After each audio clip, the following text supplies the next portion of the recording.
So here's my audience. Okay. Here you go.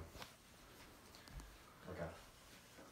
So I grew up in a small town, and I went to a small high school. My high school only had about 300 kids. Okay, but you'd think that I'd be shielded from like drugs, right? But obviously I was not. Teenagers in high schools across the country get their hands on all types of drugs like alcohol and marijuana and tobacco and cigarettes. And the reason they are allowed to get their hands on these drugs is because they are legal. Adults can get these, and then kids can get their hands on them without the adults knowing, just because there are tons of them in circulation. Now, I want to focus my speech on marijuana, because I do not think that it should be legal.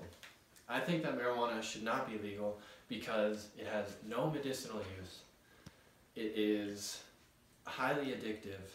It is illegal at the federal government level, and then I want to highlight what it does to kids, and then what you can do about it.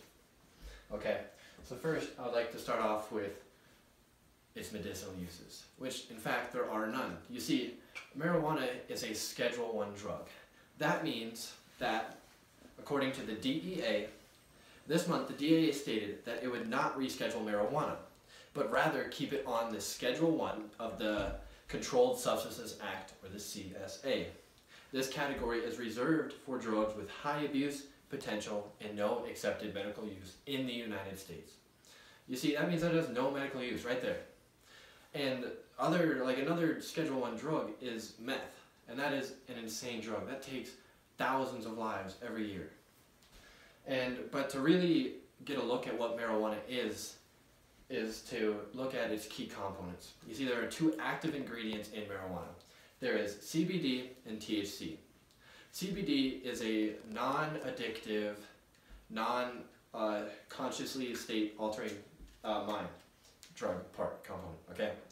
So, what CBD does is it can reduce inflammation and pain, and it can help with kids who are going through epileptic seizures, okay? There is an FDA-approved liquid medicine called Epidiolex. Okay, so that is one medicine that is a component of marijuana. But when taken with marijuana, it doesn't help.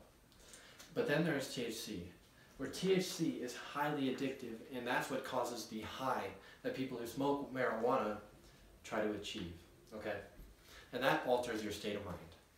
Okay, in this, you can see that what marijuana does is it impairs your problem-solving skills and memory. It changes structures within the brain, and it makes you more at risk of a heart attack, chronic cough, and hallucinations. It also is addictive and can lead to the use of stronger drugs like meth. It also weakens respiratory systems and compromises your immune system. And you don't want any of these. So now that we have talked about the medicinal uses of marijuana, we're going to talk about the fact that it is addictive. You see, recent data suggests that 30% of those who use marijuana have some degree of marijuana use disorder. People who begin using marijuana before the age of 18 are 4 to 7 times more likely to develop this disorder, said the National Institute of Drug Abuse. So from that, you can see that children get addicted 4 to 7 times easier and faster, and that is terrible. We don't want our kids to be hooked on a drug that is not good for them. We don't want them to be hooked on any drugs. And an even more surprising fact is that the THC levels within marijuana are rising. They have risen 50 to 80% in recent samples. So they're getting more addicted more quickly. And the crazy part is kids don't know how dangerous this is. They think that it just makes them feel good, when in fact it doesn't. You see, this graph shows, this blue line shows the past year use of high school seniors, and the red line shows the perceived risk of what kids think that marijuana is. And the risk, the potential risk that they think that there is going down because kids don't know what it is, but the use is going up, and that's a problem. So now that we have talked about the medicinal uses and how addictive it is, we're going to talk about the federal government. You see, marijuana is illegal throughout the United States. See, marijuana laws are strict, and the punishment is steep. okay? And punishments include fines, jail time, community service, and court. And if you go to court, you're going to be treated under a federal law. And where federal law has marijuana to be illegal, okay? And you cannot use the, quote, medicinal marijuana in court because marijuana is illegal throughout the United States. You see, in several federal cases, judges have ruled that medical issues cannot be used as a defense when dealing with marijuana because federal law applies throughout Washington, D.C. and the entire United States and not just on federal property. So that means you're going to get tried as part of this nation and you're going to get these consequences. So right here it shows that no matter what, you can have a jail time of 30 days for your first offense. But I mean, it can go up to life, and it can go up to $1 million in fines. And that's crazy, so just don't use marijuana. So now that we talked about the federal government, I want to talk about the effects on minors. Okay?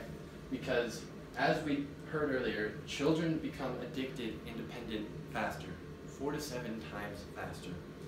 So the California Society of Addiction said children and adolescents are at a far greater risk of becoming dependent on marijuana, and dependence happens far more quickly. So that just proves it again.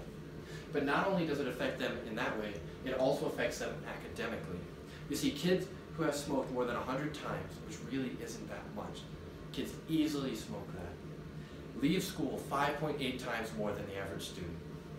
And they drop out of school 3.3 times more than the average student. And when they go to college, they drop out of college 4.5 times more than the average student. And that's crazy. But another thing that affects them academically is inefficient brain usage. What happens when you're using marijuana is your brain needs more of itself to focus on a problem. So per se you have student A and student B B uses marijuana. If they're solving the problem 2 plus 2, this student will get it done quicker and easily. Now this student may have to think about it because his brain has to focus together and it's slower. And when you look at this, marijuana alters the size of the brain, okay? So as seen in a non-user, it looks healthy. There's strong pigment here and it's full, okay? But then when you look at the marijuana user, parts of the brain are just missing because it basically eats at your brain tissue. So what can you do? Well, you can talk to your friends and family. You gotta make sure the effects of marijuana are known. You can vote against legalizing marijuana because the less of it that is in circulation, the less the kids will be affected. And so in conclusion, marijuana is a dangerous drug and it has no medical use. Plus it is highly addictive and illegal at the federal level. Yet people still defend it. And I don't know how. I think it's crazy. The more of it that's in circulation, the more that adults will use it and the more kids will get affected by it, whether it be in secondhand smoke or just being able to get their hands on it. So please, for the sake of generations to come, please make a change and do not keep marijuana legalized in the United States. Thank you. And then wait. So there's them.